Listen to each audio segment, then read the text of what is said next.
Welcome back to another story on Infidelity Tales Lab. Before we begin, tell us, where in the world are you watching from? Now, let's dive into today's story. Chapter 1. The Foundation of Steel. Warren Page stood in his office on the 32nd floor, overlooking the bustling streets of downtown Chicago. At 45, he commanded respect wherever he walked. His private security firm, Apex Protection Services, was built from nothing but sweat, blood, and an unforgiving determination that had earned him millions. Warren never forgot a favor, and he never forgave a betrayal.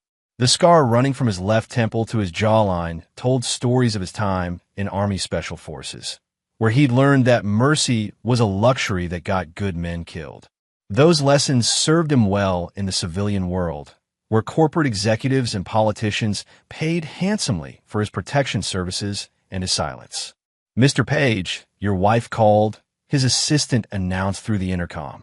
"She wanted to remind you about dinner with the Bentleys tonight." Warren's jaw tightened almost imperceptibly. Felix Bentley, the smooth-talking investment banker who'd recently moved to Chicago from New York. Something about the man set Warren's instincts on edge. The way Felix's eyes lingered too long on Stacy. The nervous laughter that escaped his wife whenever Felix was mentioned. Stacy Page, née Morgan, had been the belle of Northwestern University when Warren met her 22 years ago. Beautiful, intelligent, and ambitious, she'd been the perfect partner for a man building an empire. Their marriage had produced Preston, now 20, a brilliant young man studying cybersecurity at MIT. But Warren had noticed changes in Stacy over the past year. Late nights at her art gallery, expensive gifts she claimed were from grateful clients, and a distance in her eyes that hadn't been there before. Warren Page hadn't survived 3 tours in Afghanistan and built a multi-million-dollar business by ignoring his instincts. That evening, the Bentley dinner proved everything Warren suspected. Felix Bentley was tall, silver-haired, and possessed the kind of practiced charm that made Warren's skin crawl. His wife, Marlene Bentley, seemed nervous and distracted, while Felix's attention focused entirely on Stacy. "Warren, I've heard incredible things about your security work," Felix said, swirling his wine. "I'm actually looking into personal protection services myself. Perhaps we could discuss business?" "Perhaps," Warren replied coldly, noting how Felix's hand briefly touched Stacy's arm when passing the salt. The conversation continued, but Warren was calculating. Every glance between his wife and Felix, every nervous giggle from Stacy, every casual touch, it all painted a picture that made Warren's blood simmer with controlled rage. After dinner, driving home in silence, Stacy finally spoke. "Felix seems nice, doesn't he? Marlene was telling me how successful his firm has been." Warren responded, his hands gripping the steering wheel. In the reflection of the side mirror, he caught Stacy quickly tucking her phone away, a guilty flush on her cheeks. That night, Warren lay in bed listening to Stacy's breathing, planning his next moves. He'd survived by being 3 steps ahead of his enemies, and now it seemed his greatest enemy shared his bed. Chapter 2. The Hunt Begins. Warren's investigation began with military precision. He installed tracking software on Stacy's phone, placed surveillance cameras in strategic locations around their home, and assigned his most trusted operative, Mike Gregg, to conduct discreet surveillance on both Stacy and Felix. The evidence mounted quickly. Afternoon meetings at the Ritz-Carlton, intimate dinners at restaurants across town, long drives to Felix's lakeside cabin.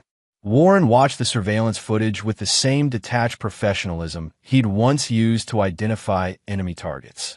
"Boss, you need to see this," Mike said, entering Warren's office with a tablet. The video showed Stacy and Felix in a passionate embrace outside the cabin, Felix's hands tangled in her hair as they kissed with desperate hunger. Warren's expression never changed, but Mike noticed his boss's knuckles had gone white where they gripped the desk edge. "How long?" Warren asked quietly.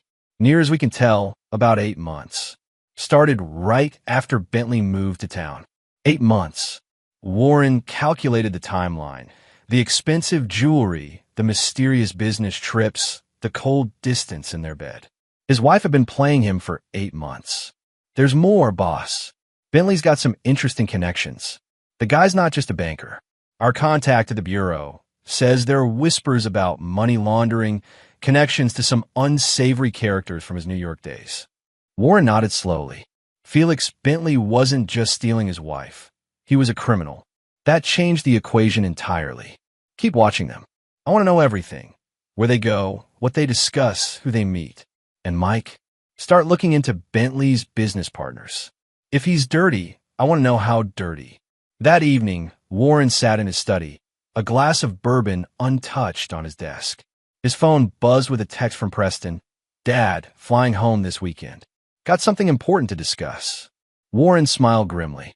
Preston had inherited his father's intelligence and his mother's beauty, but most importantly, he'd inherited Warren's loyalty to family. The boy would need to know what was coming. As if summoned by his thoughts, Stacy appeared in the doorway, wearing a silk nightgown that had once driven Warren wild. You've been distant lately, she said, moving closer. Is everything all right with the business? Warren studied his wife's face, the face he'd once loved more than life itself. Now he saw only deception in her green eyes, manipulation in her practiced smile. Everything's fine, he lied smoothly. Just some new contracts requiring extra attention. Stacy approached his chair, her hand resting on his shoulder. You were too hard, Warren. Maybe we should take a vacation, just the two of us. The irony wasn't lost on him. His cheating wife suggesting they spend time together while she was planning her next rendezvous with her lover. Maybe, Warren replied, placing his hand over hers. After I finish this current project. That night, as Stacy slept beside him, Warren stared at the ceiling, planning.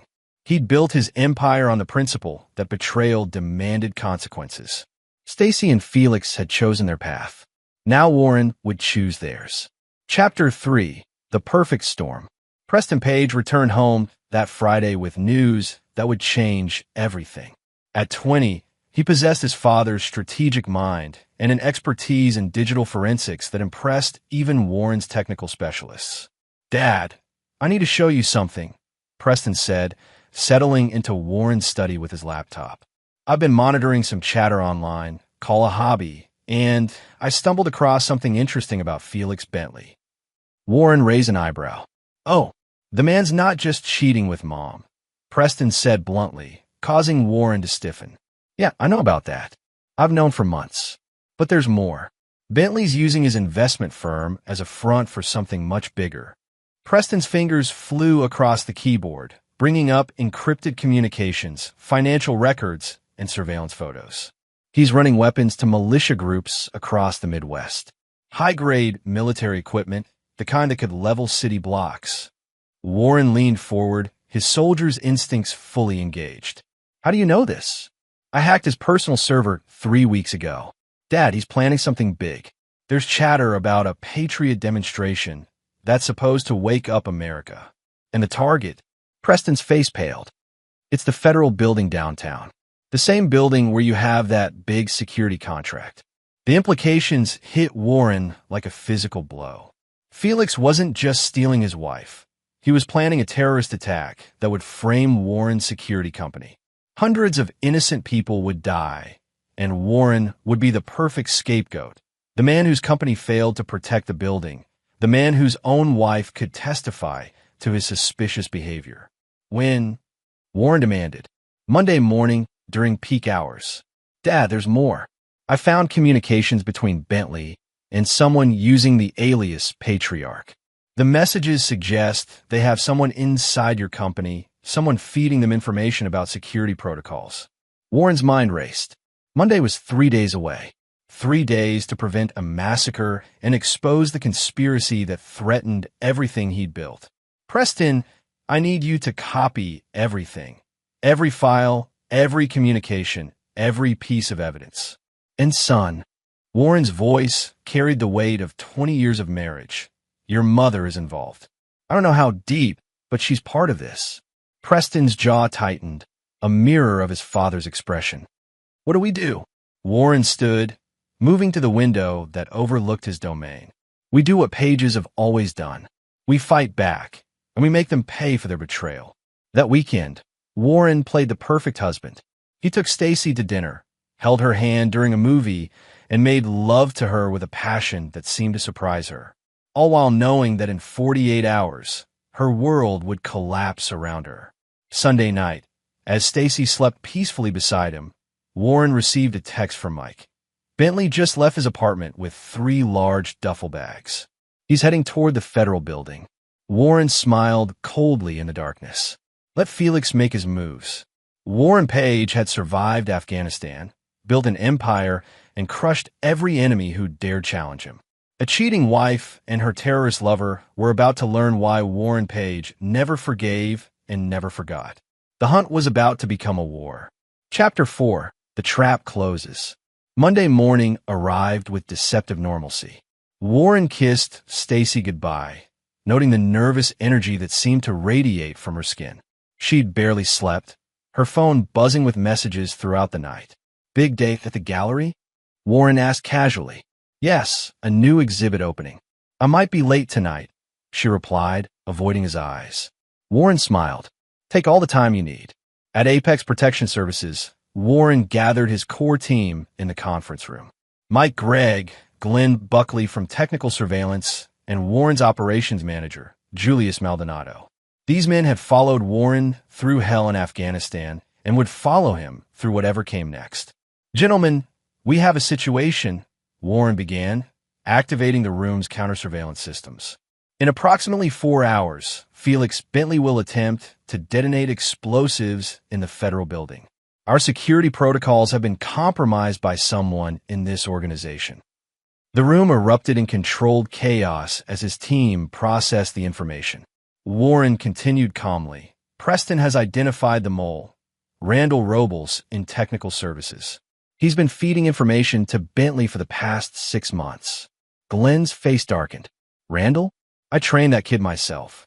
Money talks louder than loyalty, Warren replied coldly. Mike, I need you to coordinate with FBI agent Martin Summers. He's been tracking Bentley's weapons shipments, but didn't know about the federal building target. Glenn, I want Robles isolated and contained. Make it look routine. What about the explosives? Julius asked. Warren's smile was predatory. Let Bentley proceed exactly as planned. We'll give him enough rope to hang himself and everyone involved. The morning progressed with clockwork precision. Warren's team monitored Bentley's movements as he entered the federal building's parking garage. Hidden cameras captured him placing devices in strategic locations, following security protocols that only someone with inside information could know. At 11:30 a.m., Warren received the call he'd been expecting. Warren Page. The voice was official, clipped. This is Detective Perry Glover, Chicago PD. We need you to come downtown immediately. There's been an incident involving your wife. Warren feigned shock and confusion perfectly. What kind of incident? Is Stacy hurt?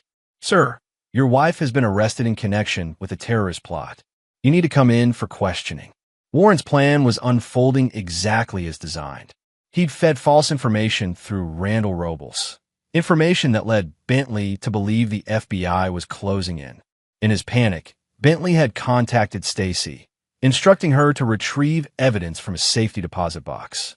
What Bentley didn't know was that Warren had already replaced that evidence with documents implicating Stacy as the mastermind behind the entire operation.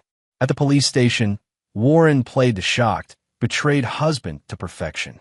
He watched through one-way glass as Stacy sat in an interrogation room, mascara streaking down her cheeks, desperately trying to explain how she'd been manipulated by Felix. She claimed she was just having an affair, Detective Glover explained.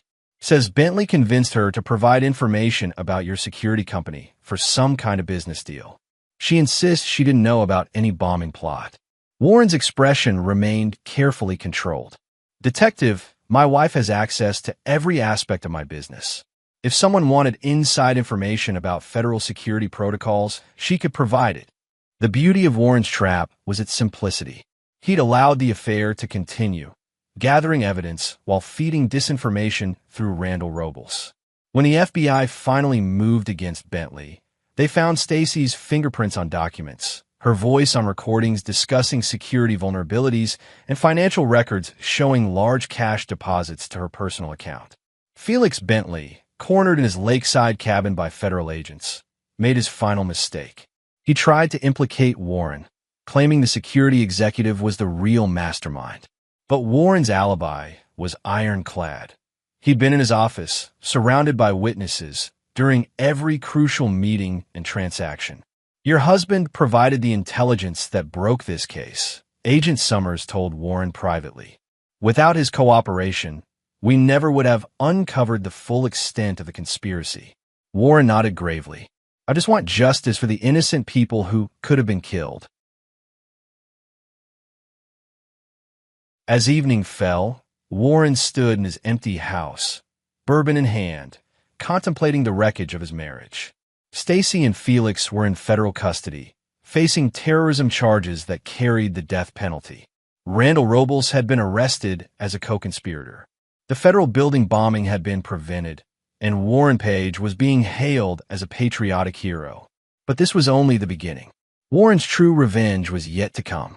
Chapter 5: The Judgment. 6 months later, Warren sat in the packed courtroom as the judge prepared to deliver sentencing. The trial had been a media sensation, the beautiful socialite and her lover plotting mass murder while betraying a decorated veteran. The evidence against Stacy and Felix was overwhelming.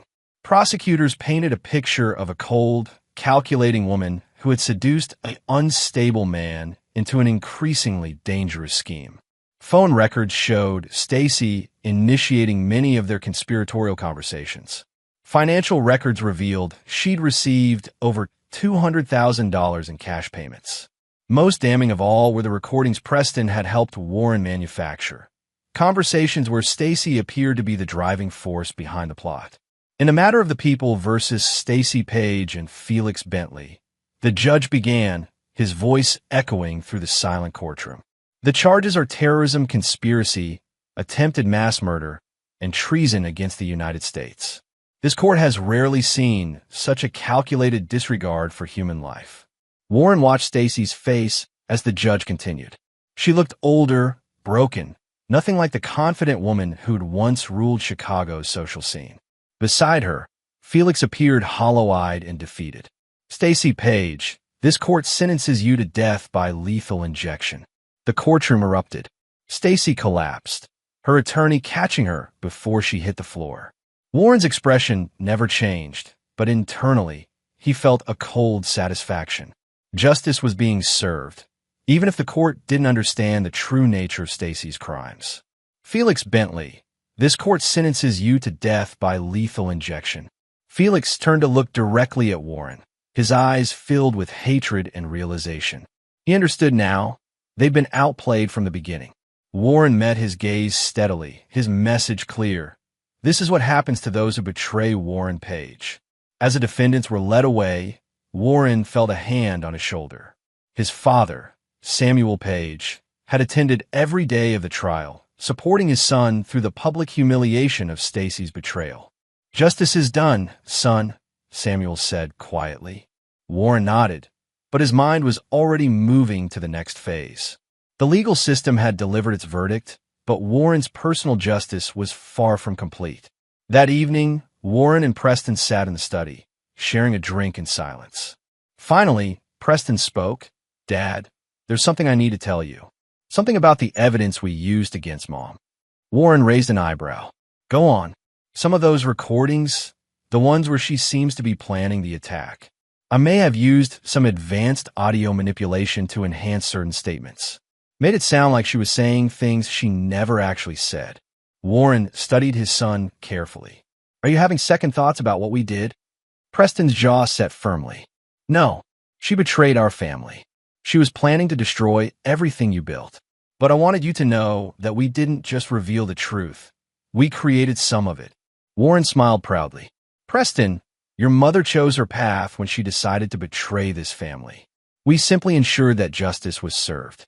Never feel guilty about protecting what's ours." But even as Warren spoke these words, he noticed something troubling in Preston's eyes.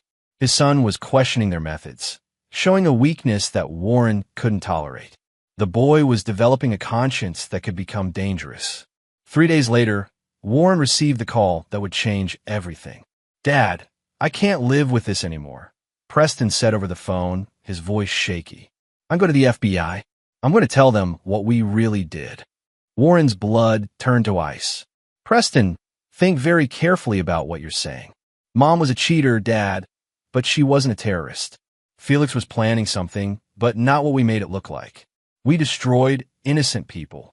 Your mother wasn't innocent, Warren said coldly. She betrayed this family. She chose her fate. And I chose mine, Preston replied. I'm sorry, Dad. I love you, but I can't let innocent people die for our revenge. The line went dead. Warren stared at the phone, processing this new betrayal. His own son, the boy he'd trusted with everything, was about to destroy them both. Warren Page had built his empire on the principle that betrayal demanded consequences. It seemed that principle would now be tested by the ultimate betrayal, that of his own blood. Chapter 6: Blood and Betrayal. The FBI field office in downtown Chicago buzzed with activity as Preston Page walked through the glass doors, a flash drive clutched in his trembling hand.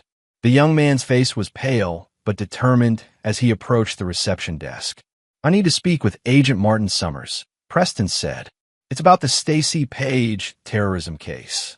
Within an hour, Preston sat across from Agent Summers and two federal prosecutors, laying out the truth about his father's elaborate revenge scheme. The flash drive contained original recordings, unedited surveillance footage, and detailed documentation of Warren's manipulation of evidence. You're telling us that your father framed your mother for terrorism? Agent Summers asked, his voice incredulous. Not entirely, Preston explained. Mom was having an affair, and Felix Bentley was involved in weapons trafficking.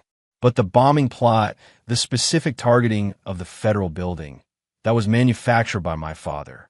He used me to create false evidence and manipulate the timeline. As Preston spoke, Warren was receiving updates from his contacts within law enforcement. His son's betrayal was complete, and there was no stopping the avalanche that was about to bury him. That evening, Warren sat in his study, cleaning his service pistol with methodical precision.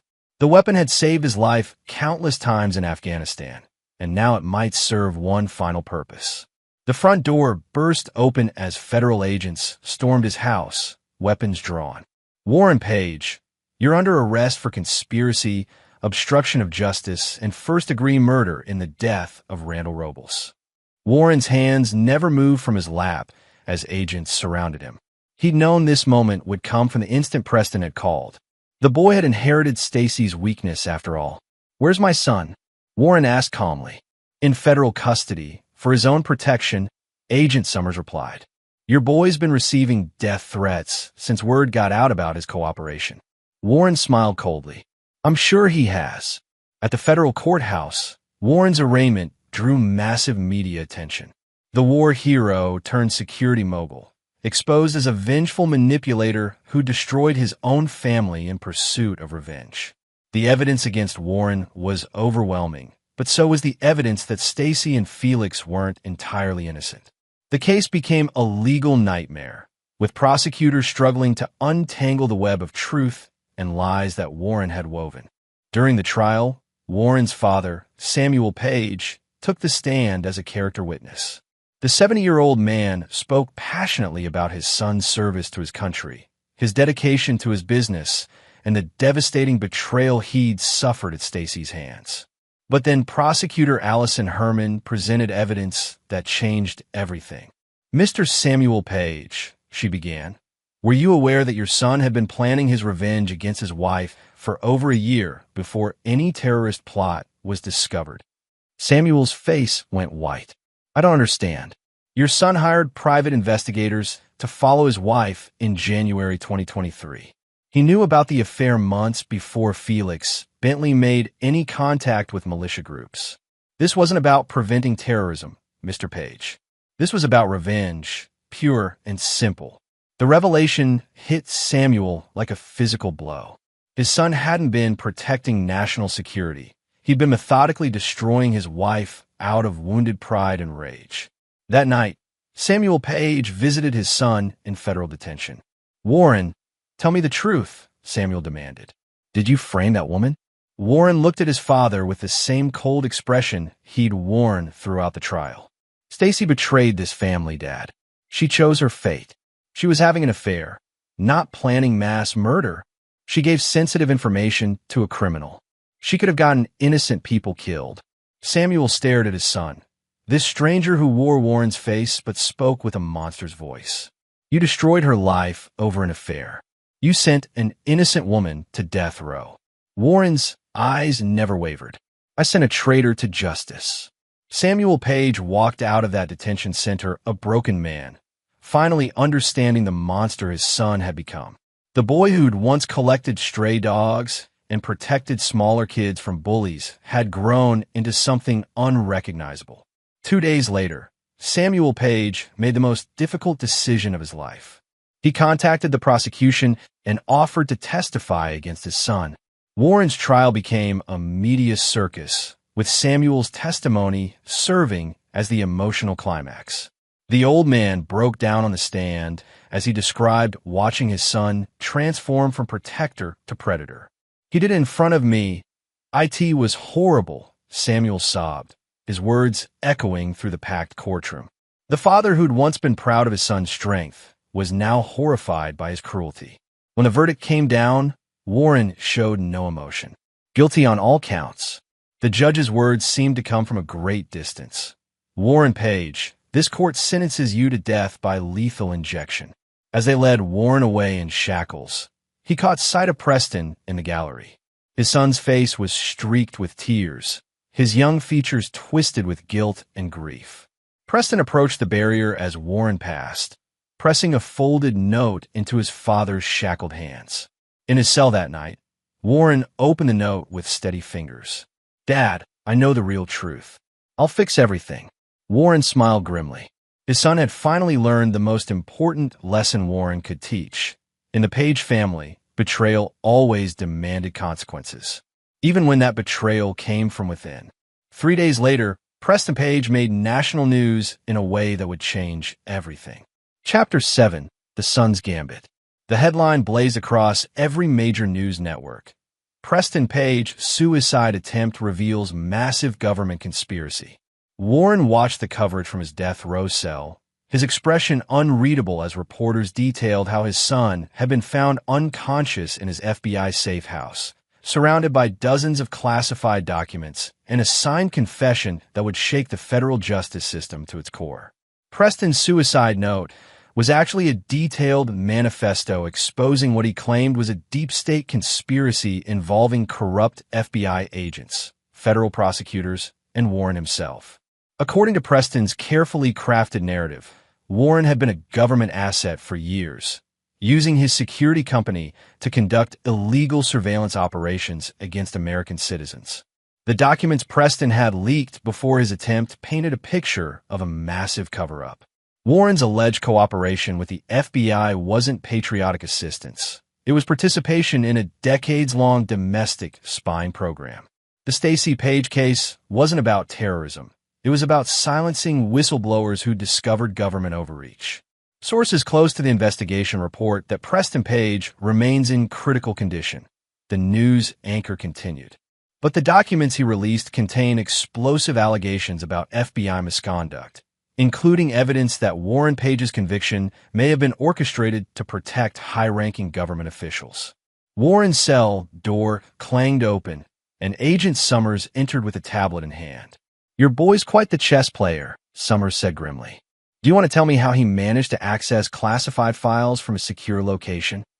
Warren remained silent, but internally he felt a surge of pride. Preston had learned well. The suicide attempt was carefully calculated, enough pills to require hospitalization, but not enough to cause permanent damage. The classified documents were sophisticated forgeries created using Preston's cybersecurity expertise. The media's eating this up, Summers continued. Government conspiracy, innocent family destroyed by corrupt agents, heroic son exposing the truth.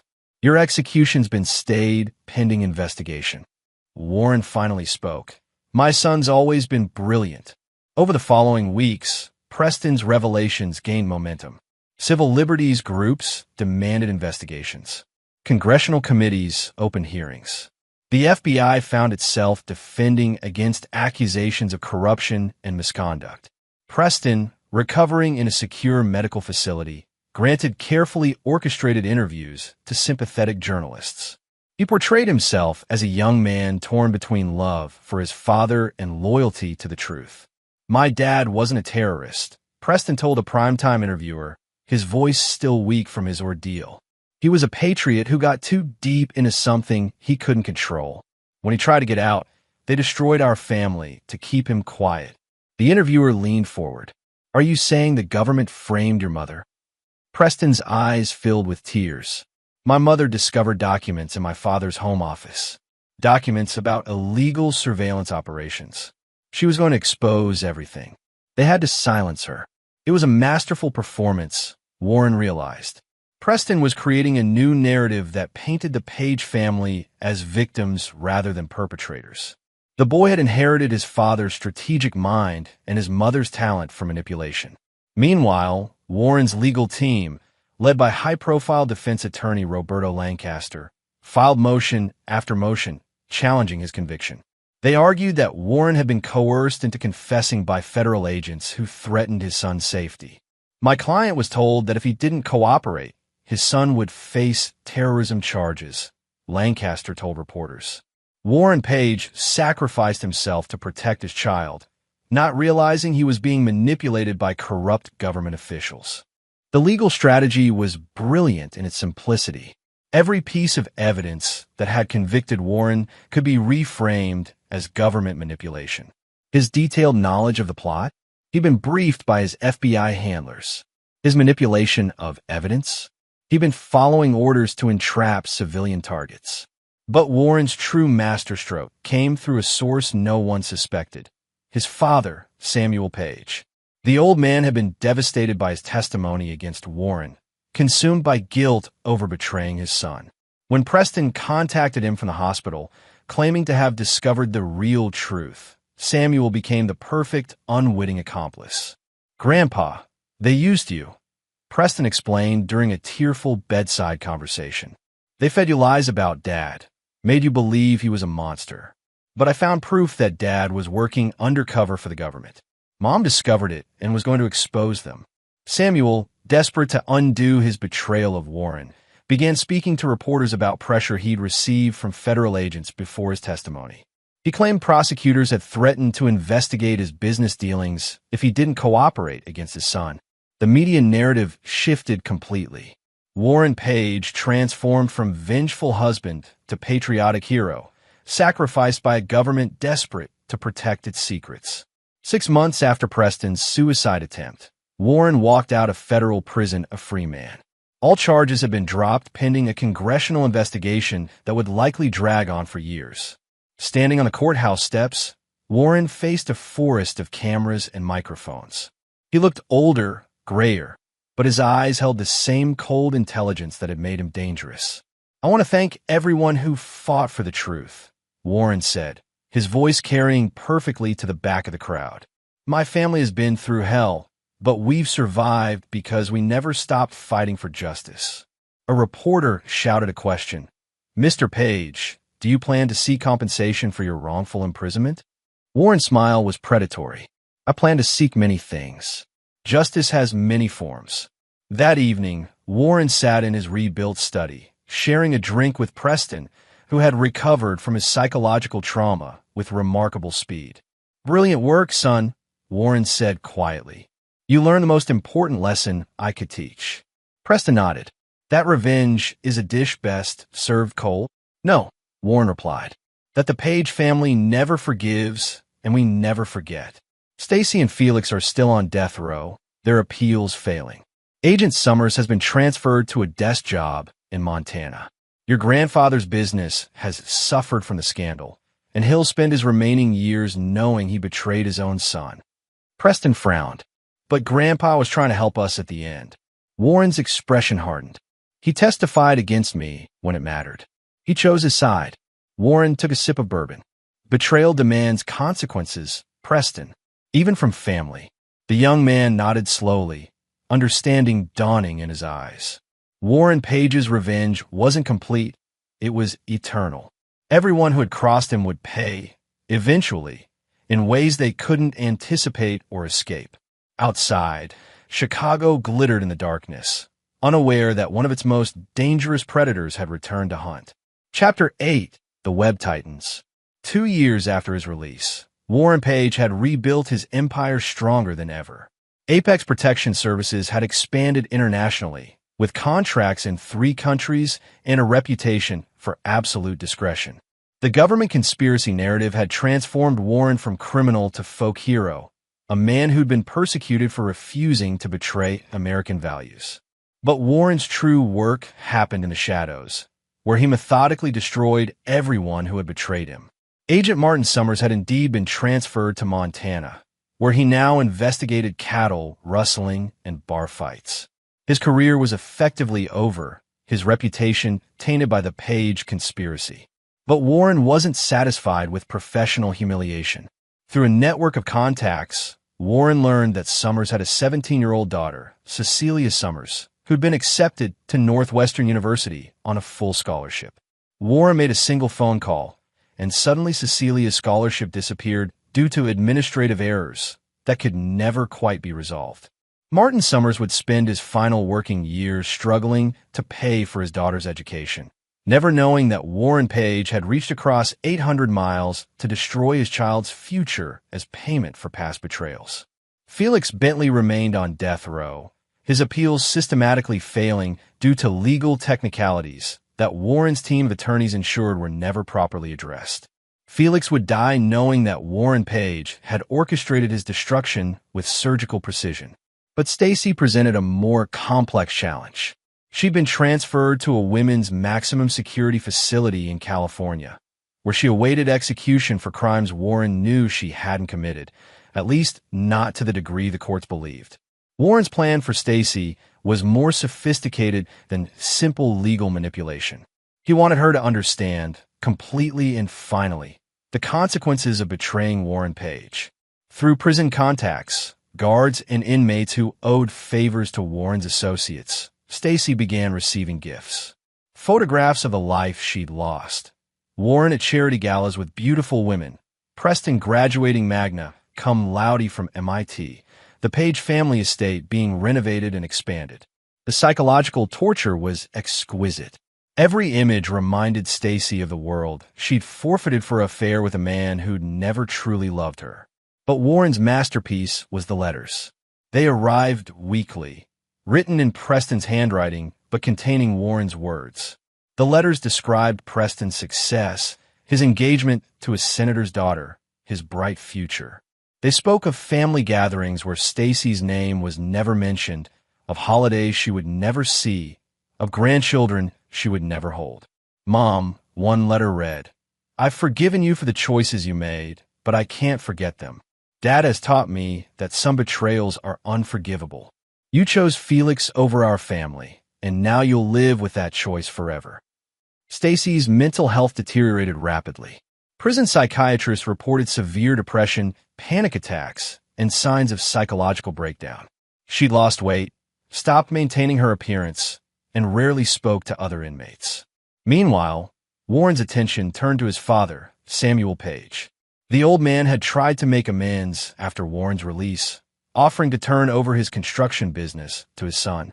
But Warren Page never forgot, and he never forgave. Samuel's business, Page Construction, had been in the family for 40 years. Samuel had built it from nothing, just as Warren had built Apex Protection. The company was the old man's legacy, his pride and joy. Warren accepted his father's offer graciously, then systematically dismantled everything Samuel had built. Contracts were mysteriously canceled. Key employees were poached by competitors. Safety violations appeared in previously spotless projects. Within 18 months, Page Construction was bankrupt, its assets sold to cover mounting debts. Samuel Page, now 73, found himself broke and broken, dependent on Warren's charity for basic survival. The man who testified against his son now lived in a modest apartment paid for by the son he'd betrayed. "I don't understand," Samuel said during one of their weekly dinners. "The business was thriving when I handed it over." Warren cut his steak with surgical precision. The construction industry is volatile, Dad. Sometimes good companies fail despite everyone's best efforts. Samuel studied his son's face, searching for some sign of emotion, some hint of satisfaction or remorse. He found nothing but cold professionalism. Warren, I need to ask you something, and I need you to tell me the truth. Samuel's voice trembled slightly. Did you destroy my company on purpose? Warren's knife never paused in its cutting. Dad, you testified that I was a monster who framed an innocent woman. You told the world that your own son was capable of sending someone to death row out of petty revenge. Warren finally looked up, his eyes empty of warmth. Did you really think there wouldn't be consequences for that kind of betrayal? Samuel's face went white. I was trying to do the right thing. I thought. You thought, Warren interrupted, that you could betray your own blood and then be forgiven when it became convenient. You were wrong. That night, Samuel Page suffered a massive heart attack in his small apartment. He lingered in the hospital for 3 days before dying. His final words a whispered apology to a son who would never grant forgiveness. Warren stood at his father's graveside, watching as the casket was lowered into the ground. Preston stood beside him, noting the complete absence of emotion on his father's face. Do you feel anything? Preston asked quietly. Warren adjusted his black tie. I feel satisfied. Justice has been served. Preston nodded, but Warren noticed something troubling in his son's expression. The boy was still learning the most important lesson of all. In the Page family, betrayal always demanded payment in full. As they walked away from the cemetery, Warren's phone buzzed with a message from his contact at the California Women's Prison. Stacy Page attempted suicide last night. She's in stable condition, but asking to see her son. Warren deleted the message without responding. Stacy Page would die on the state schedule, not her own. And she would die knowing that Warren Page had won completely and finally. Some victories, Warren reflected, were worth waiting for. Chapter 9. The Final Reckoning. 5 years after Warren's release, the pieces of his grand revenge finally fell into place. The game that had begun with Stacy's betrayal was about to reach its ultimate conclusion. Stacy Page sat in her death row cell, a shadow of the vibrant woman she'd once been. The years of psychological warfare had taken their toll. Her auburn hair had gone gray, her green eyes had lost their sparkle, and her once confident posture had crumpled into defeated resignation. The execution date had been set, December 15th, exactly 7 years after her affair with Felix Bentley had begun. Felix himself had died 2 months earlier, his final appeal denied. His last words, according to witnesses, were a curse directed at Warren Page.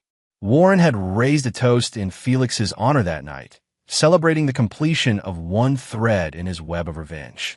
Now, as Warren sat in his restored study, he opened a letter that had arrived that morning. It was from Stacy, her handwriting shaky but still recognizable. Warren, I know you'll never forgive me for what I did, and I've accepted that. I've also accepted that I'm going to die for crimes I didn't commit, at least not the way the courts believe. But I want you to know something before I die. Preston has been visiting me. Warren's grip on the letter tightened imperceptibly. He's been coming for months, pretending to be a legal advocate. He thinks I don't know who he is, but Mother always recognizes her child, even after years of separation. He's been asking me questions about the night you found out about Felix and me. He's been recording our conversations. Warren, I think your son is planning something that will hurt you. I know you have no reason to trust me, but I'm telling you this because, despite everything, I still love the man I married 25 years ago. The man you used to be. Preston isn't the loyal soldier you think he is. He's planning to betray you just like everyone else has. Destroy this letter. Trust no one. Stacy. Warren read the letter 3 times before feeding it into his fireplace. Stacy was trying to create discord between him and Preston, a final act of manipulation from a desperate woman facing death. But as Warren considered her words, certain inconsistencies in Preston's recent behavior began to make sense. The young man had been asking probing questions about Warren's business practices. He'd shown unexpected interest in Warren's offshore accounts and shell companies. He'd even suggested that Warren consider retiring, and leaving the country.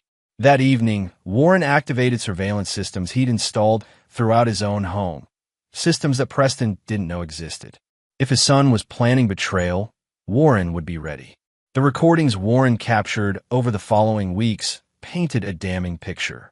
Preston had indeed been visiting Stacy, but not as a legal advocate. He'd been building a case against his own father. "I can get you out of here," Preston had told Stacy during one recorded conversation. "But I need your help to bring him down completely. He's guilty of crimes that make your alleged terrorism look like petty theft." Preston had discovered Warren's true business activities: the assassinations disguised as accidents, the blackmail operations, the systematic destruction of anyone who crossed the Page family. But instead of staying silent out of loyalty, Preston was planning to expose everything. He killed Agent Summers' daughter, Preston told Stacy in another recording. "Made it look like a drug overdose, but I found the forensic evidence he thought he'd destroyed. Cecilia Summers died because her father testified against my father." Warren felt a cold fury building as he listened to his son's betrayal unfold. Preston had inherited Warren's intelligence and strategic thinking, but he'd also inherited Stacy's weakness, an inability to understand that family loyalty demanded absolute commitment. The final recording was the most damning. "Mom, I'm going to the FBI tomorrow. I have enough evidence to put Dad away forever. But first, I'm going to get you out of here. I won't let you die for his crimes." Warren sat in his darkened study, contemplating the wreckage of his family. His wife had betrayed him with another man. His father had testified against him in court. And now his son, the boy he'd trained, protected, and trusted, was planning the ultimate betrayal. Warren Page had spent his life eliminating threats to his empire. Now the greatest threat of all carried his own blood. The next morning, Preston found Warren waiting in the kitchen, coffee and breakfast prepared. "Good morning, son," Warren said pleasantly. "Sleep well." Preston studied his father's face, searching for any sign that his plans had been discovered. "Fine, Dad. I have some errands to run today." "I'm sure you do." Warren sipped his coffee. "Preston, I need to ask you something, and I need you to tell me the truth. Are you planning to betray me?" Preston's face remained carefully neutral. "What kind of question is that?" Warren activated a tablet on the kitchen counter, playing the audio of Preston's conversations with Stacy. His son's face went white as his own voice filled the room, confessing to plans that would destroy everything Warren had built. "You've been busy," Warren said when the recording ended. "Visiting your mother, gathering evidence, building a case against your own father." Preston straightened, his fear transforming into defiant anger. "Someone has to stop you. You become a monster, Dad. You destroyed Mom's life over an affair. You murdered an innocent girl to get revenge on her father. You've killed people who never did anything except cross you in business." Warren nodded slowly. "All true. Your point. My point." Preston's voice cracked with emotion. "You're a serial killer hiding behind a facade of respectability. You've turned our family name into a curse." Warren stood, moving to the window that overlooked his estate. "Preston, I've built an empire that will last for generations. I've eliminated every threat to our family's power and security. Everything I've done has been to protect what's ours. By murdering innocent people," Warren turned back to his son, "by ensuring that anyone who crosses the Page family pays the full price for their betrayal. That principle has made us wealthy and powerful. It's also about to make you dead." Preston backed toward the kitchen door. "Dad, I'm your son." "Yes," Warren replied sadly. "You are, which makes your betrayal the worst of all." Warren's hand moved to the pistol concealed beneath his jacket. "I taught you that betrayal demands consequences, Preston. I taught you that family loyalty is absolute. You've chosen to ignore those lessons." "Dad, please." The gunshot echoed through the empty house. Preston Page collapsed in the kitchen doorway, his young life ended by the man who'd given it to him. Warren stood over his son's body, feeling the familiar cold satisfaction that came with completing a necessary task. Preston had chosen his path, just as Stacy and Felix and all the others had chosen theirs. That afternoon, Warren called 911 to report a home invasion. The intruder had killed his son before Warren could stop him. The suspect had fled, and in his grief, Warren hadn't been able to identify him clearly. The investigation was thorough, but fruitless. Warren Page, the man who'd already suffered so much trauma and loss, was treated with sympathy and respect by law enforcement. No one suspected that the grieving father had executed his own child for the crime of developing a conscience. Stacy Page died by lethal injection 3 weeks later, never knowing that her son's plan to save her had cost him his life. Her final words were reportedly, "Tell Warren I forgive him." Warren Page stood at Preston's graveside on a cold December morning, the only mourner at his son's funeral. The headstone read, "Preston Page, beloved son, taken too soon." As Warren walked away from the cemetery, he reflected on the lessons of the past 7 years. He'd learned that loyalty was the rarest commodity in the world, that even blood ties could be broken by weakness and sentimentality. Warren Page had survived every betrayal, defeated every enemy, and eliminated every threat to his empire. He stood alone now, exactly as he'd always preferred. In his rebuilt study that evening, Warren raised a glass of bourbon to the portrait of his family that still hung above the fireplace. Himself, Stacy, and Preston, taken during happier times when he'd still believed in the possibility of loyalty.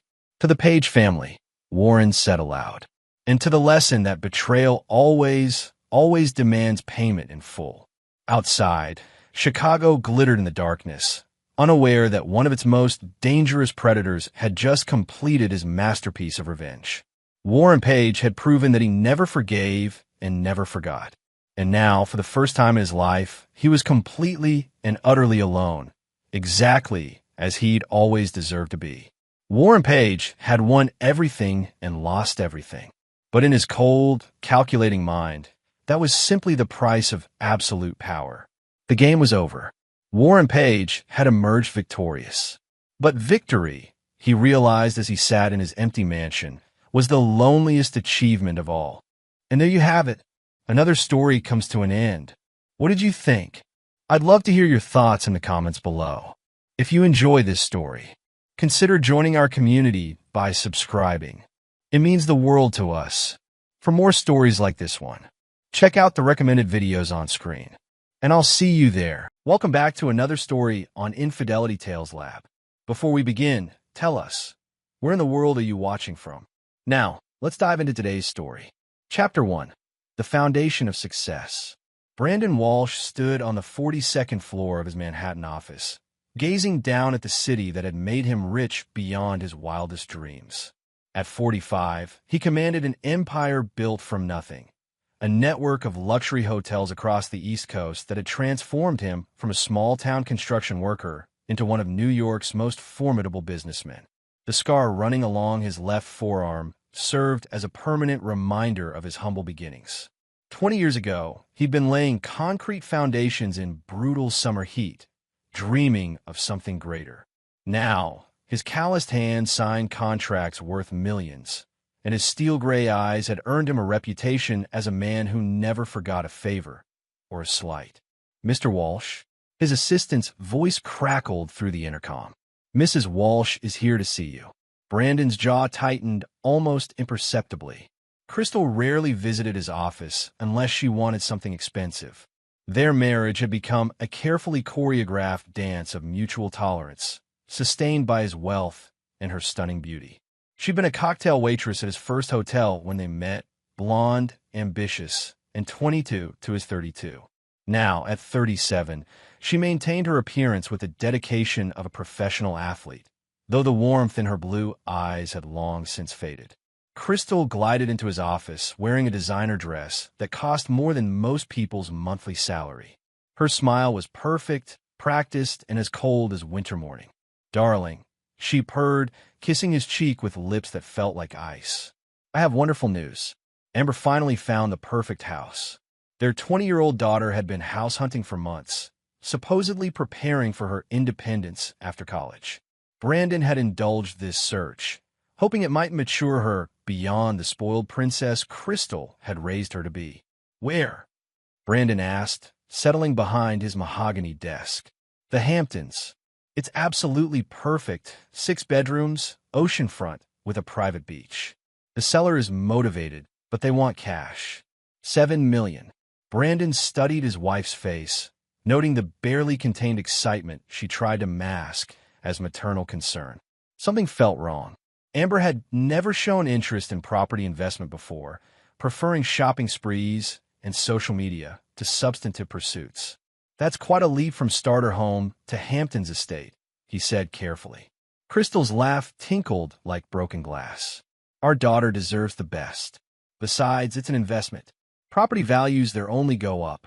Brandon had built his fortune on reading people, understanding their motivations, their weaknesses. Crystal's tells were subtle but familiar. The slight dilation of her pupils when she lied, the way her manicured fingers drummed against her purse when she was nervous. I'll need to see the property first, he said. Oh, but the seller needs an answer by Friday. These Hamptons properties don't stay on the market long. Her voice carried a hint of desperation poorly disguised as urgency. Brandon leaned back in his leather chair, studying the woman he'd shared a bed with for 15 years. She'd given him one child and taken everything he'd offered, but lately, he'd sensed a distance growing between them that went beyond their usual emotional coolness. 7 million is a significant sum, even for us. Brandon, please. Think of Amber's future. This could set her up for life. The way she said Amber's name carried an odd weight, as if she were playing a card she expected to win the game. Brandon had learned long ago that when someone invoked family to justify a financial decision, they were usually lying about their true motivations. I'll consider it, he said finally. Crystal's smile faltered for just a moment before snapping back into place. Of course, but don't take too long, darling. Opportunities like this don't wait. After she left, Brandon sat in the gathering dusk of his office, watching the city lights flicker to life below. His instincts, honed by years of cutthroat business dealings, screamed that something was fundamentally wrong with Crystal's sudden real estate urgency. He picked up his phone and dialed his private investigator, a former NYPD detective named Rico Valdez who'd helped him navigate various business complications over the years. Rico, it's Brandon. I need you to look into something for me. Quietly. Chapter 2. Shadows and Secrets. Rico Valdez had been tracking cheating spouses and corporate espionage for 12 years since leaving the force, but Brandon Walsh's case felt different. The man who'd hired him wasn't some insecure husband looking for confirmation of his worst fears. Brandon was a predator sensing prey. 3 days of surveillance revealed a pattern that made Rico's blood run cold. Crystal Walsh wasn't just having an affair. She was orchestrating something far more elaborate. The man was Troy Hendricks, 38, a failed real estate developer who'd filed bankruptcy twice in the past decade. Handsome in a weathered, dangerous way, with the kind of smile that convinced women to ignore red flags. He and Crystal met twice daily, once at a downtown cafe, once at a motel on the outskirts of the city where they conducted business that looked nothing like romance. Rico had photographed them poring over documents, making phone calls, and meeting with a third party that made his investigator instinct scream warnings. Vincent "Vinny" Torino, a known associate of several crime families who specialized in money laundering and identity theft. The most damning evidence came from a parabolic microphone recording outside the motel room. Crystal's voice, stripped of its usual honey-sweet tone, revealed a woman Rico barely recognized. "The stupid bastard will hand over the money if we play this right," she'd said, laughing with cruel satisfaction. 15 years of playing the devoted wife, and it all pays off this weekend. Troy's response chilled Rico to the bone. And the daughter's really on board with this? Amber hates him almost as much as I do. She thinks he's a controlling monster who's suffocated us both. Besides, she gets half the money, and we all disappear together. New identities, new lives, far away from Brandon's reach. You sure he won't suspect? Please. The man thinks he's bought my loyalty with jewelry and credit cards. He has no idea I've been planning this for 3 years. Rico delivered his report to Brandon on Friday morning, watching his client's face transform from suspicious concern to something far more dangerous. The man who'd built an empire through ruthless determination didn't even blink as he reviewed the photographs and transcripts. "They're planning to take the money and run," Rico concluded. "Probably this weekend, based on their conversations. They've got new identities lined up, offshore accounts prepared. This is an amateur hour, Mr. Walsh. They've been planning this meticulously." Brandon set down the photos with steady hands, but Rico caught the slight tremor in his voice when he spoke. "My daughter, she's meeting them tonight. From what I can tell, your wife's convinced her that you're emotionally abusive, that you control them through money. Amber believes she's helping her mother escape an oppressive marriage." The silence that followed felt like the moments before an explosion. Brandon stared out his office window, and Rico saw something shifting behind those steel-gray eyes, something primal and unforgiving. "They want $7 million, Brandon said finally. "They'll get exactly what they deserve." Rico had seen that look before, in interrogation rooms with suspects who'd pushed too far past the line of human decency. "Mr. Walsh, whatever you're thinking, I need you to do something else for me. Rico, can you arrange for a large bag to be filled with something that looks like cash bundles from a distance?" "What kind of something?" Brandon's smile was the coldest thing Rico had ever seen. "Newspaper, cut to size, wrapped in genuine $100 bills on the outside of each bundle. Maybe 200,000 in real money spread throughout, just enough to feel authentic. That's not illegal, but... And I need you to install cameras in my daughter's apartment. Every room. I want to record everything that happens when they discover what's really in that bag." Rico felt a chill crawl up his spine. He'd worked for men who destroyed lives in boardrooms and back alleys. But Brandon Walsh was planning something that went beyond simple revenge. "Mr. Walsh, maybe you should consider calling the police. What they're planning is fraud, theft." Brandon's laugh contained no humor whatsoever. "The police would arrest them, they'd serve a few years, and then they'd be free to try again." "No, Rico. Some betrayals require a more permanent solution." As Rico left the office, he couldn't shake the feeling that he'd just witnessed the moment a dangerous man decided to become something far worse. Chapter 3. The Perfect Trap. Saturday morning arrived with the crisp clarity that only autumn in New York could provide. Brandon stood in his daughter's apartment, watching Amber's nervous energy as she fidgeted with the expensive safe he'd bought her for her 20th birthday, a safe that was about to become the center of his carefully orchestrated revenge. "Are you sure about this, Daddy?" Amber asked, her voice carrying the same manipulative sweetness her mother had perfected. "I mean, keeping that much cash here seems risky." Brandon studied his daughter's face, seeing Crystal's features reflected in her bone structure, but also recognizing his own steel-gray eyes. Those eyes that had once looked at him with genuine affection now held something calculated and cold. The realization that his own child had been turned against him sent a rage through his system that he struggled to contain. "The bank won't be open until Monday, sweetheart. The seller needs cash by Sunday evening, or they're walking away from the deal. Sometimes we have to take calculated risks to secure our future." The irony of his words wasn't lost on him. Amber was indeed securing her future, just not the one she imagined. He placed the heavy duffel bag into the safe, noting how Amber's eyes tracked its movement with barely concealed greed. Rico's team had done excellent work. The bag felt authentic, weighed properly, and even had the slight chemical smell of genuine currency. $6 million, Brandon said, making his voice sound appropriately anxious. "Everything we've saved for your future, Amber. I trust you to keep it safe." She hugged him then, and for a moment, Brandon felt a flicker of the love he'd once held for his little girl. But her embrace felt rehearsed, calculated, another performance in the elaborate play his wife had choreographed. "I won't let you down, Daddy." "I know you won't," he replied, and in a way that was absolutely true. After leaving Amber's apartment, Brandon drove to his private estate in Westchester, where Rico was waiting with final preparations. Hidden cameras now monitored every angle of Amber's apartment, streaming live footage to servers that Rico assured him were completely untraceable. "They're moving tonight," Rico reported. "My sources say they've got a charter flight leaving from Teterboro at midnight, heading for the Cayman Islands. From there, they disappear into new identities." Brandon nodded, settling into his home office where multiple screens showed him different angles of his daughter's empty apartment. And the other arrangements? Everything's in place. The moment they discover what's really in that bag, they'll have a choice to make. Either they run with $200,000 and try to rebuild their lives, or they come back for real money and walk into the trap I've prepared.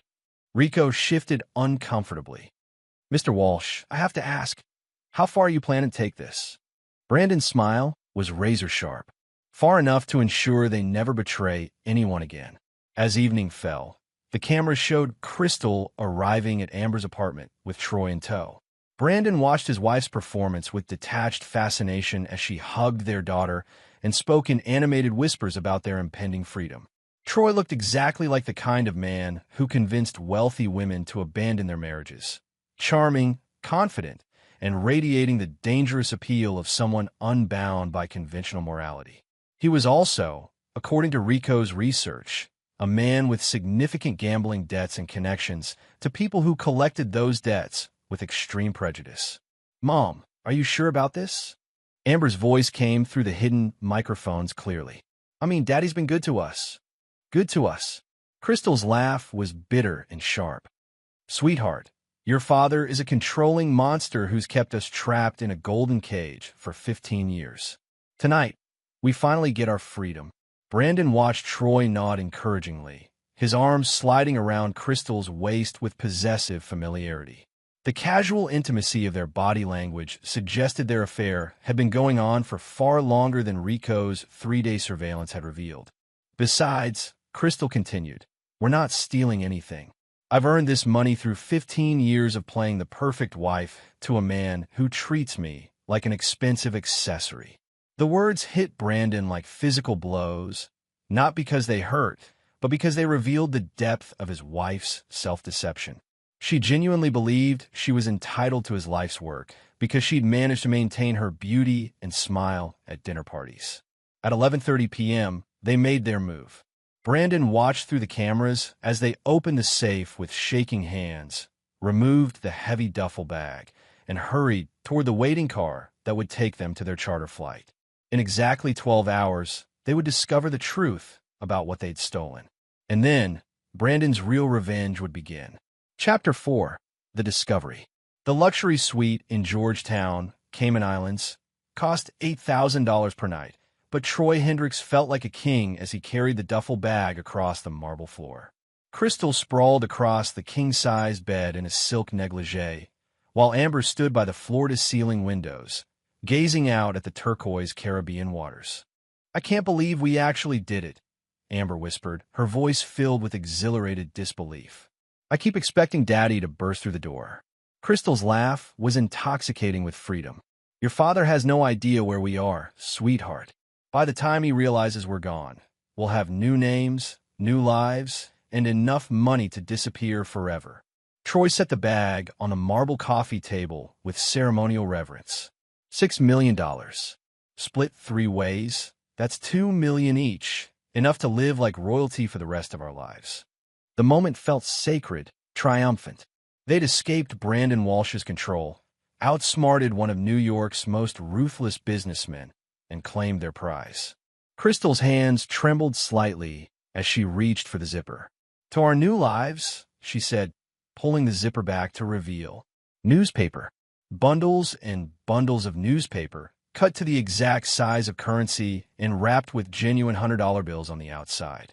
Crystal's hands dove deeper into the bag, frantically searching for real money, finding only more newspaper and a single envelope tucked between the fake bundles. What the hell? Troy snatched the bag, dumping its contents across the coffee table. Real money scattered among the newspaper, maybe $200,000 total, barely enough to cover their escape expenses. Amber's scream echoed through the suite. No. This can't be right. You put $6 million in that safe. Crystal tore open the envelope with shaking fingers. Inside was a single photograph and a handwritten note in Brandon's familiar, precise script. Did you really think I wouldn't notice my wife's sudden interest in real estate? Or my daughter's newfound affection? The money you tried to steal represents 20 years of my blood, sweat, and sacrifice. You wanted to betray me? Let's see how you handle the consequences. You have 48 hours to return to New York and face me. If you run, I will find you. If you hide, I will drag you out. There is nowhere on this earth you can go that my reach won't follow. The choice is yours. Come back and accept your punishment, or spend the rest of your lives looking over your shoulders. You taught me that family means nothing. Now let me teach you what that really costs. Brandon. The photograph showed the three of them at the airport, taken just hours earlier. But it wasn't the image that made Crystal's blood turn to ice. It was the red circles drawn around each of their faces, and the handwritten notation in the corner. Vincent Torino sends his regards. Troy went white as a sheet. What does he know about Vinny? Who's Vincent Torino? Amber demanded, but the terror in Troy's eyes told her everything she needed to know. Crystal sank onto the bed, the full scope of their situation crashing down on her like a collapsing building. Brandon hadn't just anticipated their betrayal. He'd orchestrated their downfall. Every step they'd taken, every plan they'd made, he'd been 3 moves ahead. We have to run, Troy said, his earlier confidence evaporating. We take the 200,000 and disappear. Change our names, go somewhere he can't find us. You don't understand, Crystal whispered, her voice hollow with defeat. There is nowhere he can't find us. Brandon doesn't just have money. He has connections, resources, people who owe him favors and others who fear him. Amber collapsed into a chair, tears streaming down her face. What have we done? What have we done? Outside their suite, the tropical paradise that had seemed like freedom an hour ago now felt like a beautiful prison. Brandon Walsh had given them a choice, but Crystal understood the truth. They were already caught in a trap that had been 20 years in the making. The only question now was whether they would walk back into his web willingly or be dragged back to face whatever punishment he designed for their betrayal. Chapter 5. The Hunt Begins. Brandon's private jet touched down at Cayman Islands International Airport 18 hours after Crystal and Troy's discovery. He stepped onto the tarmac wearing a charcoal suit that cost more than most people's cars, his steel-gray eyes hidden behind designer sunglasses that reflected the Caribbean sun like mirrors. Rico emerged from the plane behind him, carrying a briefcase and wearing the grim expression of a man who'd seen where Brandon's revenge was heading. The past 24 hours had transformed his employer from a betrayed husband into something far more dangerous, a predator who'd tasted blood and found he liked it. They're still in the hotel, Rico reported as they settled into the waiting black sedan. My sources say they've been arguing for hours. The girl wants to come home and beg for forgiveness. The wife wants to run. The boyfriend's caught between his gambling debts and his fear of you. Brandon's smile held no warmth. Fear is a useful emotion. It clarifies priorities. The sedan glided through Georgetown's narrow streets, past colonial buildings painted in cheerful pastels that seemed to mock the darkness of Brandon's intentions. He'd spent the flight planning the next phase of his revenge, making phone calls to associates who owed him favors, setting wheels in motion that would give his betrayers exactly the choices they deserved. Vincent Torino's people are already on the island, Rico continued reluctantly. They arrived this morning. Whatever arrangement you made with him. Vincent understands business, Brandon interrupted. Troy owes him $3 million in gambling debts. I've offered to cover those debts in exchange for services. Everyone wins. Rico had worked for dangerous men before, but Brandon's casual mention of covering $3 million in crime family debts sent chills through him. The man who'd hired him to investigate a cheating wife had revealed himself to be something far more lethal. And if they choose to run instead of coming back to New York? Brandon's reflection in the sedan window looked like a predator evaluating prey. Then they'll learn that some hunts are more entertaining than others.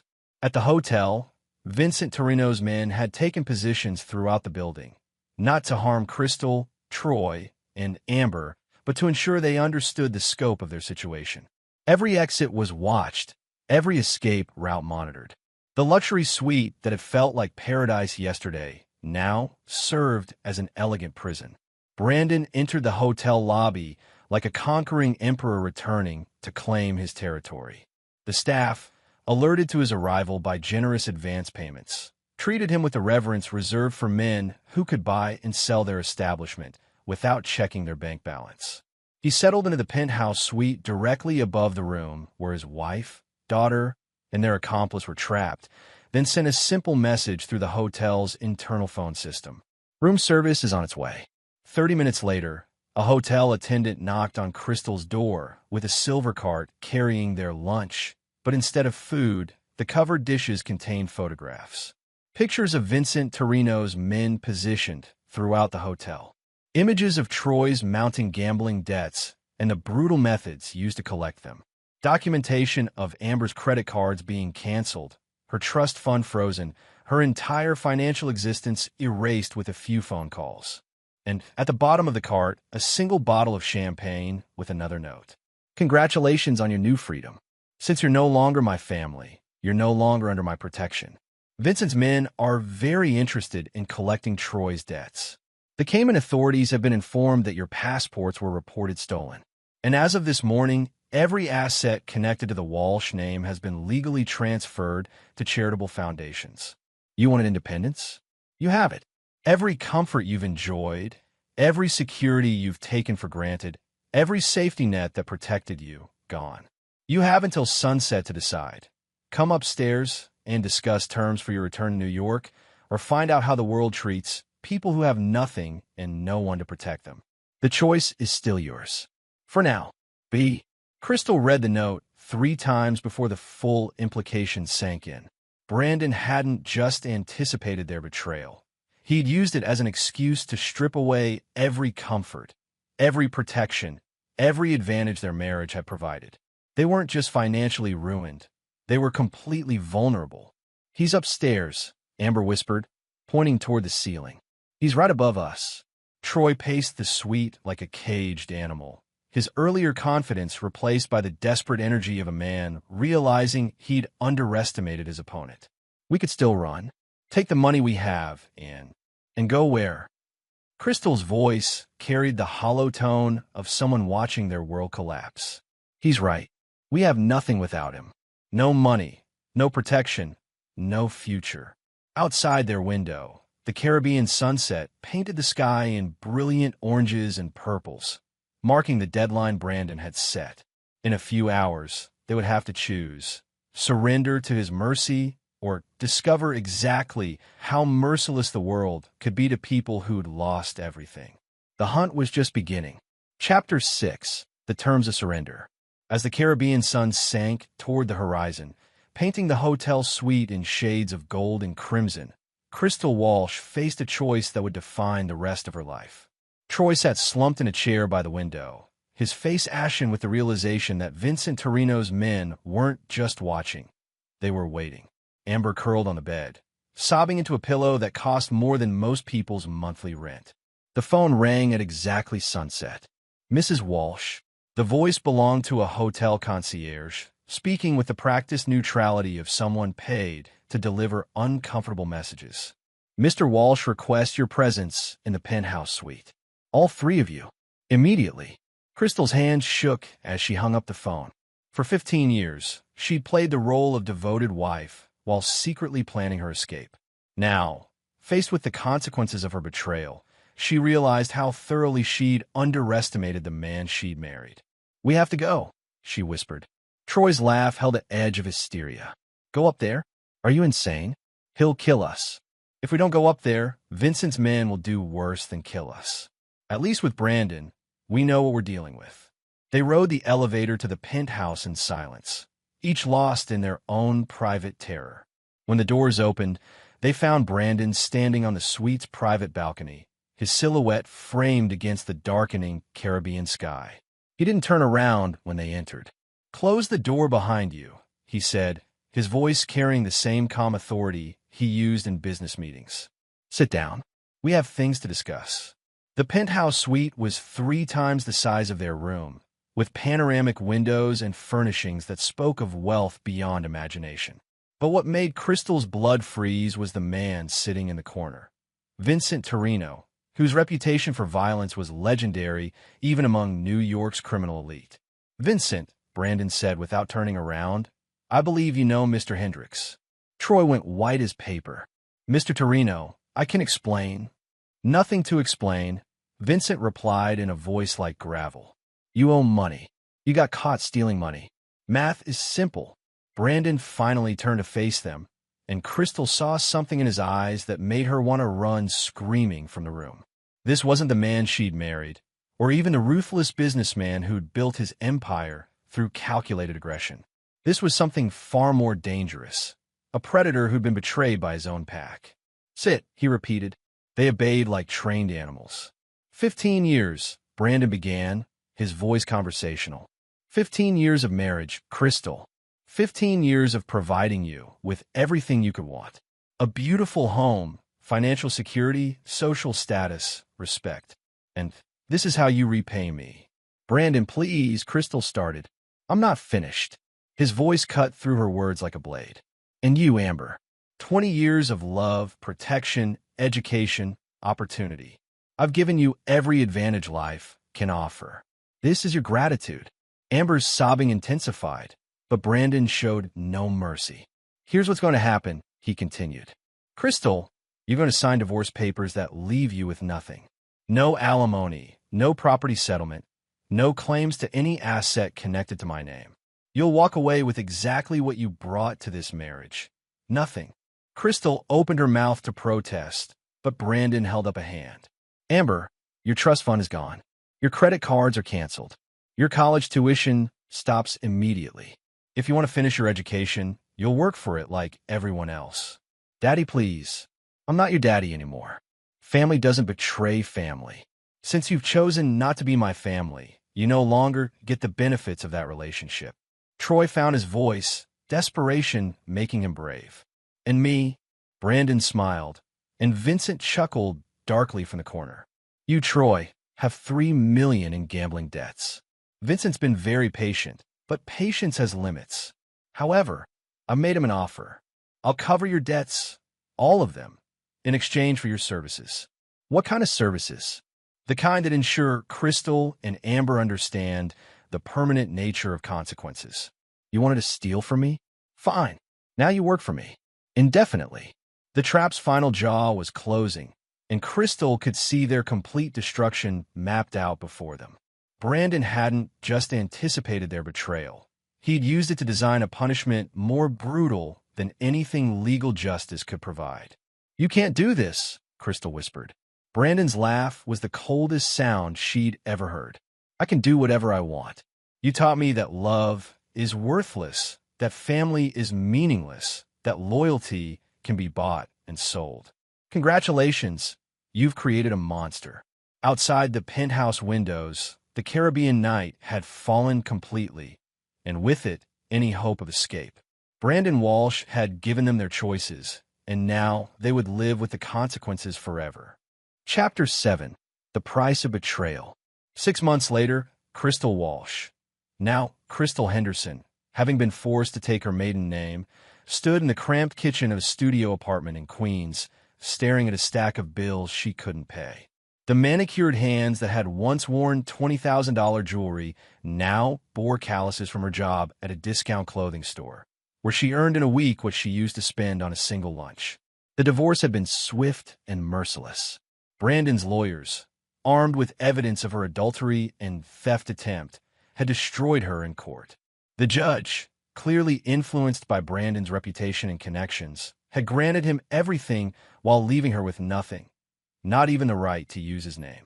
Her reflection in the cracked bathroom mirror showed a woman who'd aged years and months. The stress of poverty, the humiliation of her circumstances, and the constant fear of Vincent Torino's men had carved lines around her eyes that no amount of makeup could hide. The designer clothes were long gone, sold to pay for basic necessities. The worst part wasn't the financial destruction, it was the isolation. Every friend from her previous life had abandoned her the moment Brandon made it clear that maintaining relationships with his ex-wife would be inadvisable. The social circle that had once revolved around her wealth and status treated her like a contagious disease. Her phone buzzed with a text message from a number she'd learned to dread. Rent inspection tomorrow. Don't be late. Management. Management was Troy, and this wasn't really about rent inspection. 3 blocks away, in a warehouse that Vincent Torino used for various business purposes, Troy Hendricks sat across from Brandon Walsh, reviewing reports that detailed every aspect of Crystal and Amber's new lives. The man who'd once charmed wealthy women now looked like a beaten dog, his expensive clothes replaced by off-the-rack suits, and his confident smile replaced by permanent anxiety. Crystal's behind on rent again, Troy reported, his voice barely above a whisper. She's working 60 hours a week, but it's barely enough to cover basic expenses. Brandon nodded, making notes in a leather-bound journal. And Amber dropped out of college after 3 weeks. She's working at a fast food restaurant, living in a shared apartment with 3 roommates. She cries herself to sleep most nights. Good. Brandon's voice held no emotion. Continue monitoring them. I want to know every struggle, every humiliation, every moment they realize what they've lost. Troy's hands shook slightly as he turned the page in his report. 6 months of working for Brandon had shown him depths of cruelty he'd never imagined. The man didn't just want revenge. He wanted to watch his betrayers suffer slowly, completely, permanently. Mr. Walsh, they've learned their lesson. Maybe it's time to what? Brandon's steel-gray eyes fixed on Troy with predatory intensity. Show mercy? Forgive and forget? They had 15 and 20 years respectively to appreciate what they had. Instead, they chose to betray the man who gave them everything. Vincent, who'd been silent throughout the meeting, finally spoke. Kid's got a point, Brandon. How long you planning to keep this up? Brandon's smile was razor-sharp. As long as it takes for them to understand that actions have consequences. They wanted independence? They have it. They wanted freedom from my control? They got it. Now, they get to experience what life is like without my protection, my money, my influence. Troy cleared his throat nervously. Crystal's been asking about reconciliation. She wrote you a letter. Brandon held out his hand, and Troy produced a handwritten note on cheap stationery. Crystal's once elegant penmanship was shaky now, desperate. Brandon, I know I have no right to ask for anything after what I did, but I'm begging you, not for myself, but for Amber. She's so young, and this life is destroying her. I'll accept any punishment you want to give me, but please don't let our daughter suffer for my mistakes. I was wrong about everything. I was selfish, greedy, and stupid. You gave me a beautiful life, and I threw it away for a fantasy. Please, if you ever love me at all, show mercy to our daughter. Crystal. Brandon read the letter twice, then held it to the flame of a nearby candle, watching it burn to ash. Funny, he said, watching the paper blacken and curl. She calls Amber our daughter now. 6 months ago, she was turning my own child against me. Now that they're both suffering, suddenly she remembers family bonds. Troy and Vincent exchanged glances. Both men had seen Brandon's ruthless business practices, but this level of calculated cruelty was something new. The thing about consequences, Brandon continued, is that they have to be permanent to be meaningful. If I show mercy now, what lesson does that teach? That betrayal is acceptable as long as you apologize afterward? That family bonds only matter when you need something? He stood and walked to the warehouse window, looking out at the city that had made him rich and powerful. They made their choice. Now, they live with it. Forever. Outside in the Queen's apartment, Crystal opened her laptop and began typing another letter she knew would never be answered. While 20 blocks away, Amber stared at her reflection in the employee bathroom of a fast food restaurant, wondering how her life had become so small. The price of betrayal, they were learning, was higher than either of them had ever imagined. Chapter 8. The Final Gambit.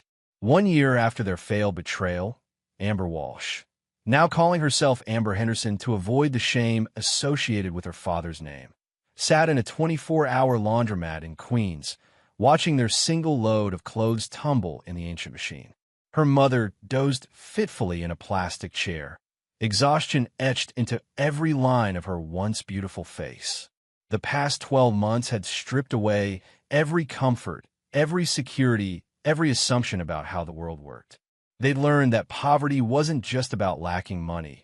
It was about being invisible, powerless, and constantly afraid. Crystal's carefully maintained beauty had crumbled under the stress of working multiple low-wage jobs, while Amber's college dreams had evaporated into the harsh reality of survival. But something had changed in Amber over the past few weeks. The crushing despair that had defined her existence was slowly being replaced by something harder, more focused: rage. "Mom," she said quietly, watching Crystal stir in her sleep. "I've been thinking." Crystal opened tired eyes that held none of their former sparkle. "About what, sweetheart?" "About fighting back." The words hung in the air like a challenge. Crystal sat up straighter, sudden alertness replacing her exhaustion. "Amber, no. Whatever you're thinking, he's not God," Amber interrupted, her voice carrying a strength that surprised them both. "He's just a man with money and connections. And every man has weaknesses." Crystal looked around the empty laundromat nervously, as if Brandon's surveillance network extended even here.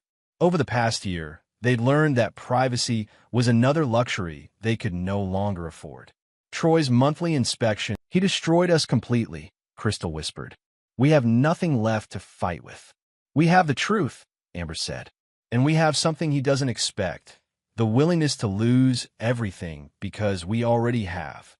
That night, in their studio apartment, Amber revealed the plan she'd been developing for weeks. It was desperate, dangerous, and probably suicidal, but it was also the first real hope either of them had felt since their Caribbean imprisonment. "Vincent Torino," Amber explained, spreading newspaper clippings across their small table. "He's not Dad's friend. He's his business partner. And according to these articles, he's been under FBI investigation for 3 years." Crystal studied the newspaper reports with growing understanding. "You think Vincent's cooperation with your father is illegal?" "I think Dad's been laundering money through his hotel business for years. And I think Vincent has evidence that could put him in prison for the rest of his life." The plan was elegantly simple. Approach Vincent directly, offer him information about Brandon's private accounts and business practices, and convince him that destroying Brandon would be more profitable than maintaining their partnership. It was also essentially a suicide mission. "Vincent Torino doesn't negotiate with amateurs," Crystal said. "He kills them." "Maybe," Amber replied. "But we're not amateurs anymore. We're women with nothing left to lose, which makes us the most dangerous kind of enemy." Crystal saw something in her daughter's eyes that reminded her of Brandon at his most ruthless, a complete absence of fear when facing impossible odds. The year of poverty and humiliation had burned away Amber's softness, leaving something harder and more focused behind. "Even if Vincent listens to us, even if he turns against your father, what makes you think he won't kill us afterward?" Amber's smile was cold enough to make Crystal shiver. "Because I'm not going to make Mom's mistake. I'm not going to underestimate our opponent or overestimate our own cleverness. I'm going to give Vincent exactly what he wants most: the complete destruction of Brandon Walsh, and make sure he needs us alive to get it." 3 days later, Amber walked into Vincent Torino's social club in Little Italy, carrying a briefcase she'd bought with their last $50 and wearing the only business outfit she owned. The men at the front door tried to turn her away, but she spoke 7 words that guaranteed Vincent's attention. "I'm Brandon Walsh's daughter. We need to talk." 20 minutes later, she sat across from the most dangerous man in New York, laying out a proposal that would either destroy her father completely or get her killed in the process. "You want to betray the man who betrayed you," Vincent said after hearing her pitch. "I respect that. But what makes you think I won't just tell Brandon about this meeting?" Amber opened her briefcase and removed a single photograph: Brandon and Vincent shaking hands outside a construction site, with bundles of cash visible on the table between them. "Because I have documentation of every dirty deal you've made together for the past 5 years. If something happens to me or my mother, copies of this evidence go to the FBI, the IRS, and the New York Times." Vincent's smile was genuinely impressed. "You're more like your father than you know, kid." "I'm nothing like him," Amber replied. "He destroys people because he can. I'm destroying him because I have to." The game was about to change, and Brandon Walsh had no idea that his greatest mistake wasn't underestimating his enemies. It was creating them in the first place. Chapter 9: Reckoning. The FBI raid on Brandon Walsh's Manhattan headquarters began at dawn, with federal agents swarming through his 42nd floor offices like an army of ants. Brandon sat behind his mahogany desk, hands folded calmly, watching them tear apart the empire he'd spent 20 years building. Special Agent Sarah Chun, the lead investigator, approached his desk with a warrant that represented 3 years of investigation and one devastating betrayal. Brandon Walsh, you're under arrest for money laundering, racketeering, and conspiracy. Brandon's steel-gray eyes remained steady as the handcuffs clicked around his wrists. I assume Vincent Torino is enjoying his immunity deal. Mr. Torino has been very cooperative, Agent Chun replied. Amazing how quickly criminal partnerships dissolve when one partner becomes more valuable as a witness. What Brandon didn't know, what Vincent had been careful not to reveal, was that the evidence package hadn't come from Vincent's files. It had come from Amber, who'd spent the past 6 months working as Vincent's inside source, documenting every illegal transaction, every money transfer, every piece of evidence needed to destroy her father completely. As federal agents led Brandon through the lobby of his own building, past gawking employees and news cameras, he caught sight of a familiar figure standing across the street. Amber stood beside a black sedan, no longer the broken girl who'd fled to the Caribbean a year ago, but a woman who'd learned to weaponize her own destruction.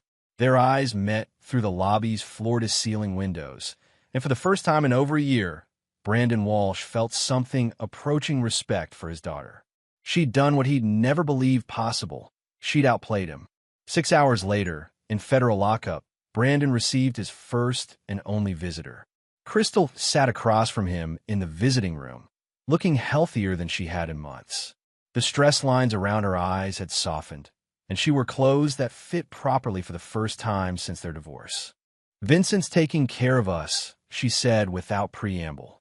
New identities, relocation assistance, enough money to start over.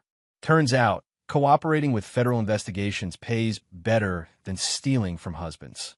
Brandon studied the woman he'd married 15 years ago, seeing her clearly for perhaps the first time. You planned this from the beginning. No, Crystal replied. Amber planned this. I just followed her lead. Amazing how much your daughter learned from watching you destroy your enemies. And Troy. Crystal's smile held genuine warmth for the first time in years. Troy's dead. Vincent didn't appreciate being used as a pawn in someone else's game. Turns out, betraying multiple crime families is bad for your health. Brandon absorbed this information without emotion. Troy had been a weak link from the beginning, too greedy and too stupid to survive in a world of professional predators. The insurance money alone will keep us comfortable for years, Crystal continued. Plus the federal witness protection stipend, plus Vincent's gratitude payments. We'll never be wealthy again, but we'll never be poor either. And Amber's decided she likes the investigation business. Agent Shin thinks she has a natural talent for it. Something about understanding how criminals think. The irony wasn't lost on Brandon. His daughter had inherited his strategic mind and ruthless determination, then used both to destroy him completely. In a strange way, he was proud of her. One question, he said. The money you tried to steal. You knew it was fake from the beginning, didn't you? Crystal's laugh was genuine and unguarded. We suspected, but Amber convinced Vincent that the real crime wasn't theft. It was that you'd underestimated us. That made him angry enough to listen to our real proposal. Brandon leaned back in his chair, finally understanding the scope of his defeat. They hadn't tried to steal his money. They'd used his own arrogance as bait to trap him in a federal investigation that had been building for years. The bag of newspaper was never about the money, he realized. It was about making me angry enough to reveal my connections to Vincent. Angry people make mistakes, Crystal agreed. And you've been making them for a year, thinking you were punishing us while actually documenting your crimes for federal investigators. As visiting hours ended and Crystal prepared to leave, Brandon felt something he hadn't experienced in decades. Complete defeat. Not the temporary setback of a failed business deal, but the absolute destruction of everything he'd built. Any regrets? He asked. Crystal paused at the door, considering the question seriously. I regret the 15 years I wasted being afraid of you. I regret teaching our daughter to fear your anger instead of learning from your methods. But betraying you? No regrets at all. That night, alone in his cell, Brandon Walsh stared at the ceiling and contemplated the elegant perfection of his destruction. His wife and daughter had learned from his own playbook, then used his teachings to orchestrate his downfall. They'd outthought him, outplanned him, and out-ruthlessly executed him. In the end, his greatest weakness hadn't been trusting the wrong people. It had been underestimating the people he'd taught to be just as ruthless as he was. The student had become the master, and the master had learned that in a world without loyalty, even family bonds could be weaponized by those clever enough to forge them. Brandon's empire was gone, his freedom was gone, and his family had disappeared into new identities funded by his enemies. But as he drifted toward sleep in his federal cell, Brandon Walsh found himself smiling. After all, it took a special kind of talent to raise a daughter capable of destroying him so completely. He taught her well. Epilogue. 2 years later, FBI Special Agent Amber Chun, her new identity, honoring the agent who'd helped orchestrate her father's downfall, stood in a Manhattan courtroom as the judge sentenced Brandon Walsh to 25 years in federal prison. He looked older, grayer, but his steel-gray eyes still held their predatory intelligence. When the sentence was read, he looked directly at her and nodded once, a gesture of respect between professionals. Crystal,